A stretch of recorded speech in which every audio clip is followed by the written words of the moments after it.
Here we get the Defender Parrot. Very unique device, and its new addition is the beak pieces, which we'll see here momentarily.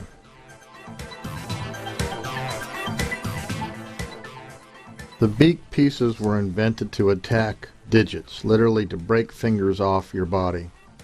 You can see the two beak pieces fit nicely right over fingers or thumbs. It's twist and break. So those applications that need this, they have it. But it also, of course, with two little points like that, makes a great motivational tool.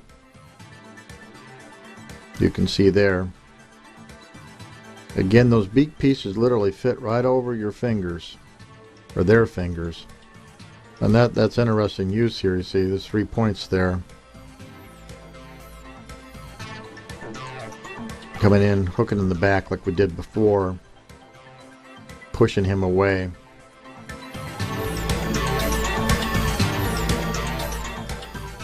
Come on the back side and take a good look at that.